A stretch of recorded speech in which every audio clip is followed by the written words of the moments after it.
الحمدللہ الحمدللہ وکفیٰ وسلام علی عبادہ الذین اصطفیٰ اما بعد اعوذ باللہ من الشیطان الرجیم بسم اللہ الرحمن الرحیم وَلَقَدْ آتَيْنَا مُوسَى الْكِتَابَ فَاخْتَلَفَ فِيهِ وَلَوْلَا كَلِمَةٌ سَبَقَتْ مِنْ رَبِّكَ لَقُضِيَ بَيْنَهُمْ وَإِنَّهُمْ لَفِي شَكٍّ مِّنْهُ مُرِيبٍ۔ یقیناً ہم نے موسیٰ علیہ السلام کو کتاب دی تھی، سو اس میں بھی اختلاف کیا گیا، اور اگر وہ بات نہ ہوتی جو آپ کے رب کی طرف سے پہلے مقرر ہو چکی ہے تو ان کے درمیان کبھی کا فیصلہ ہو چکا ہوتا۔ یہ لوگ اس کے بارے میں سخت بے چین کرنے والے شک میں ہیں۔ من عمل صالحا فلنفسه ومن اساء فعليها وما ربك بظلام للعبید۔ جو شخص نیک کام کرے گا وہ اپنے نفع کے لیے، اور جو برا کام کرے گا اس کا وبال بھی اسی پر ہے، اور آپ کا رب بندوں پر ظلم کرنے والا نہیں۔ سبحان ربک رب العزت عما یصفون وسلام علی المرسلین والحمد للہ رب العالمین۔ اللہم صلی علی سیدنا محمد وعلی آلہ وصحابہ وسلم۔ پارہ 24واں سورۃ حامیم سجدہ کی آیات مبارکہ 43 اور 46 کی تلاوت کی گئی ہے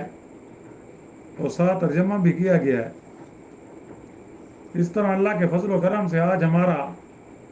24 پارے کی تکمیل ہے۔ انشاءاللہ اگلا درس 25 پارے سے شروع ہوگا۔ جیسا کہ گزشتہ درس میں ذکر ہوا تھا کہ اللہ تعالیٰ نے قرآن مجید کسی دوسری زبان میں، عجمی زبان میں نازل نہیں کیا، عربی زبان میں نازل کیا۔ کیوں؟ کہ قرآن کے اولین مخاطبین عرب تھے، اور نبی کریم صلی اللہ علیہ وسلم بھی انہی عربوں میں سے تھے، آپ کی زبان بھی عربی تھی،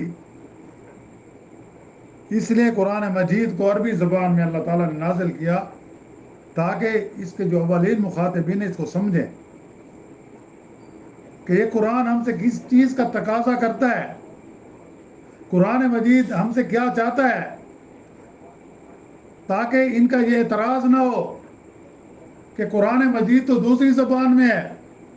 ہم اس زبان کو تو نہیں سمجھتے، پتہ نہیں اس کی تعلیمات کیا ہے۔ جب ہمیں ایک چیز، ایک زبان کی سمجھ ہی نہیں آتی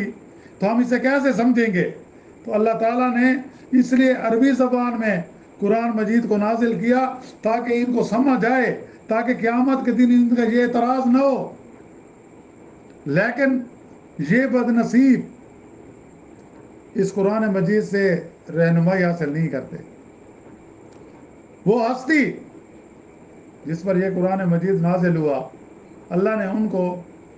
ختم نبوت کا تاج پہنایا، ان کو آخری نبی بنا کر بھیجا۔ آپ صلی اللہ علیہ وسلم سے پہلے جتنے بھی انبیاء آئے وہ خاص قوموں کے لیے ہوتے تھے، خاص علاقے کے لیے ہوتے تھے، خاص وقت کے لیے ہوتے تھے۔ ہر قوم کا اپنا نبی ہوتا تھا،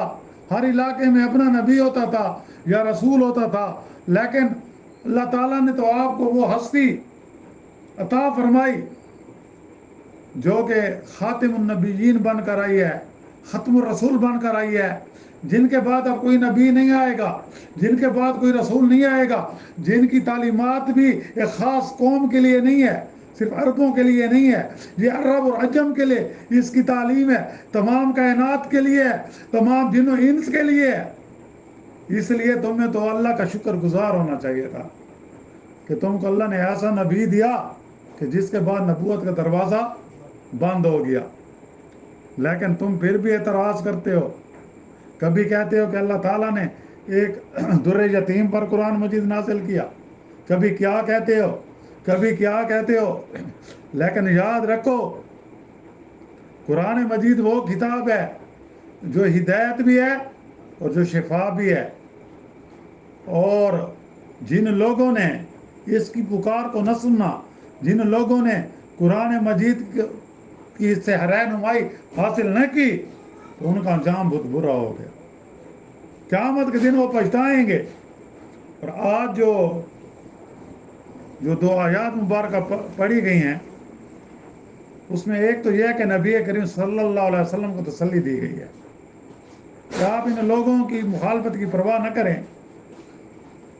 آپ سے پہلے انبیاء پر اللہ تعالیٰ نے کتابیں نازل کی، انہوں نے اپنی اپنی قوم کو دعوت دی تو ان کی قوموں نے بھی ان کو جھٹلایا، ان کی تکذیب کی، ان کی بات کو نہ مانا۔ اور خصوصاً آج جو آیات مبارکہ پڑھی گئی ہے، اس میں حضرت موسیٰ علیہ السلام کا ذکر کیا گیا کہ وَلَقَدْ آتَيْنَا مُوسَى الْكِتَابَ، کہ ہم نے موسیٰ علیہ السلام کو کتاب دی تھی، فَاخْتَلَفَ فِيهِ، سو اس میں بھی اختلاف کیا گیا، یعنی حضرت موسیٰ علیہ السلام کی بات نہ سنی گئی۔ وَلَوْلَا كَلِمَةٌ، اگر یہ بات نہ ہوتی، آپ کے رب کی طرف سے مقرر نہ ہو چکی ہوتی، سبقت پہلے ہی سے من ربک، تمہارے رب کی طرف سے، تو لَقُضِیَ بَیْنَهُمْ وَإِنَّهُمْ لَفِی شَکٍّ مِنْہُ مُریب، تو ان کے درمیان بھی فیصلہ ہو چکا ہوتا۔ تو یہ لوگ اس کے بارے میں سخت بے چین کرنے والے شک میں ہیں۔ مطلب کیا ہے؟ اگر اللہ تعالیٰ کی طرف سے پکڑ ہوتی تو اس وقت فوراً اللہ تعالیٰ فوراً نہیں پکڑتے، جیسا کہ قرآن مجید میں دوسری جگہ ہے کہ اگر اللہ تعالیٰ فوراً پکڑتے نا تو بھی روئے زمین پر کوئی جاندار بھی زندہ نہ ہوتا، پھر اس دنیا کا مقصد بھی ختم ہو جاتا، کیونکہ یہ دنیا دار العمل ہے، دار الجزا آخرت ہے۔ تو اس لیے اللہ نے ہر ایک کو ڈھیل دی ہے، اختیار دیا ہے، اور ان کی رہنمائی کے لیے انبیاء بھیجے، رسول بھیجے۔ تو یہاں یہی ایک تو نبی کریم صلی اللہ علیہ وسلم کو تسلی دی جا رہی ہے کہ یقیناً ہم نے موسیٰ علیہ السلام کو کتاب دی تھی تورات کی شکل میں، جیسا کہ آپ کو قرآن مجید عطا کیا ہے، سو اس میں بھی انہوں نے اختلاف کیا۔ اور دوسرا یہ، اس کتاب کے ماننے والوں نے حضرت موسیٰ علیہ السلام کی وفات کے بعد جوں جوں وقت گزرتا گیا، ان کے علماء نے، ان کے بڑوں نے اپنی خواہشات کے مطابق اس میں تعریف کر لی، اس تعلیمات کو بدل دیا، جس کی وجہ سے وہ اصلی حالت میں نہیں رہی، کیونکہ ان کتابوں کا اللہ تعالیٰ نے حفاظت کا ذمہ نہیں لیا تھا۔ لیکن آپ صلی اللہ علیہ وسلم کو تو اللہ نے وہ کتاب قرآن مجید عطا کی جس کی حفاظت کا ذمہ خود لیا، کہ قیامت تک اس میں کوئی تعریف نہیں کر سکتا، اس کی تعلیمات ابدی ہے، اور جب قیامت آئے گی تو اس سے پہلے، سب سے پہلے قرآن مجید کو اٹھا لیا جائے گا۔ یعنی یہ قرآن مجید جس نے قیامت کو روکے ہوئے ہے، اور اس کی حفاظت اللہ نے خود اس حفاظت کا ذمہ لیا، تو اس لیے آپ اس کی فکر مت کریں، اور آپ کے رب کی طرف سے جو کچھ مقرر ہو چکا ہے وہ تو پورا ہوگا۔ اللہ نے جو مہلت دی ہے وہ مہلت پوری ہوگی، کہ ہر قوم کو ان پر عذاب آنے سے پہلے مہلت دی گئی۔ خصوصاً حضرت موسیٰ علیہ السلام کی قوم کو دیکھو، سب سے پہلے آپ نے فرعون کو دعوت دی، پھر آپ کو 9 معجزے عطا کیے گئے، فرعون نے آپ کی مخالفت کی، آپ کی بات نہ مانی، بلکہ الٹا ظلم اور جبر کیا۔ آخر کار جب حضرت موسیٰ علیہ السلام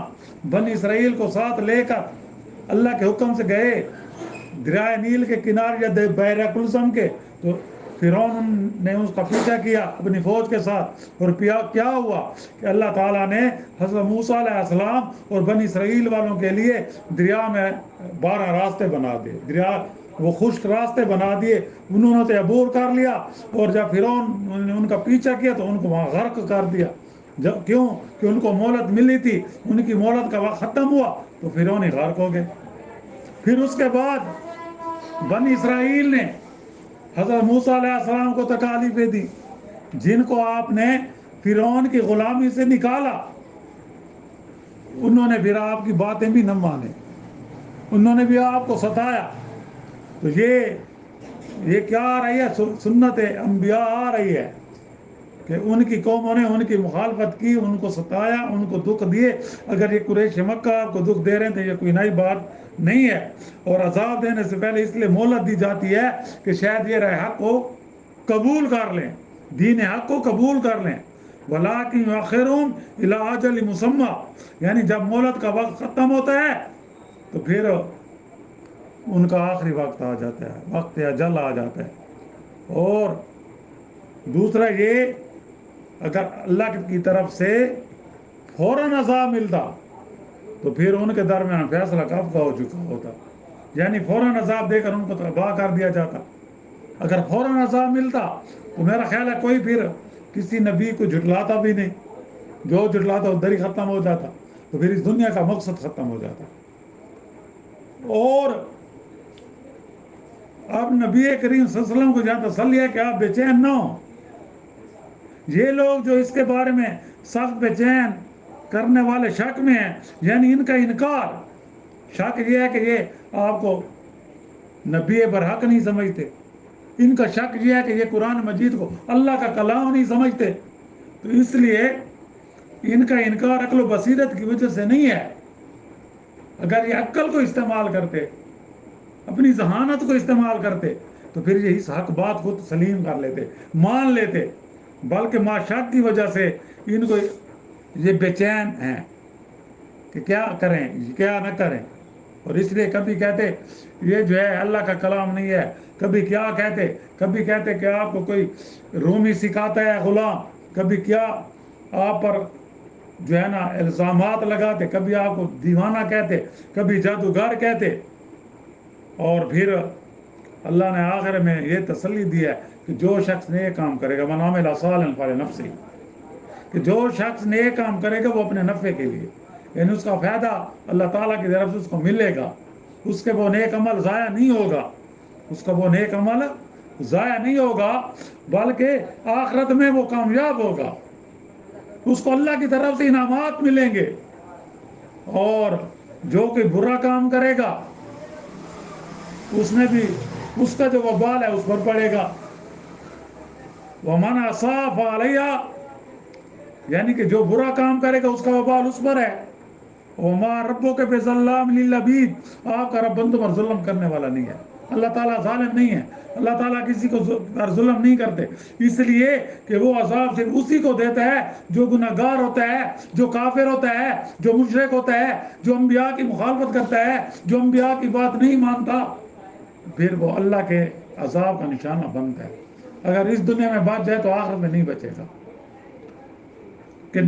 جس کو چاہے اللہ تعالیٰ عذاب میں مبتلا کر دے، اس دنیا میں بھی عبرت کا نشانہ بنا دے۔ تو اللہ سے دعا ہے کہ اللہ تعالیٰ ہمیں راہ حق پر چلنے والا بنائے، اللہ تعالیٰ ہمارا حشر اپنے نیک بندوں کے ساتھ، انبیاء کے ساتھ،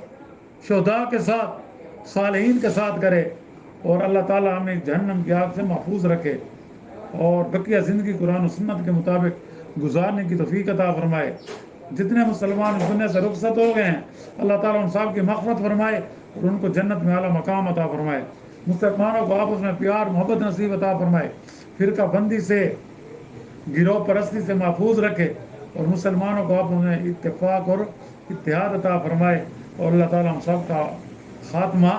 ایمان پر فرمائے۔ جو بیمار ہیں، روحانی بیمار ہیں، جسمانی بیمار ہیں، گھروں میں ہیں، ہسپتالوں میں ہیں، جہاں کا بھی اللہ تعالیٰ سب کو صحت کاملہ عطا فرمائے اور ایمان کے ساتھ زندہ رکھے۔ وآخر دعوانا الحمد للہ رب العالمین۔ اللہم ربنا آتنا فی الدنیا حسنۃ وفی الآخرۃ حسنۃ وقنا عذاب النار۔ صلی اللہ تعالیٰ علی خیر خلق محمد وآلہ وصحبہ اجمعین برحمتہ اللہ۔ السلام علیکم ورحمۃ اللہ وبرکاتہ۔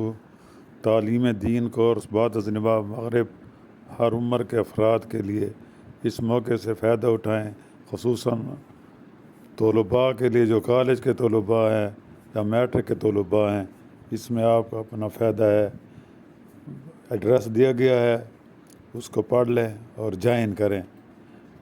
3 کتابیں مفت دیے جائیں گے، بالکل مفت کورس اپنی آخرت بنانے کے لیے۔ السلام علیکم ورحمۃ اللہ وبرکاتہ۔ Please subscribe my channel and like for more videos. السلام علیکم۔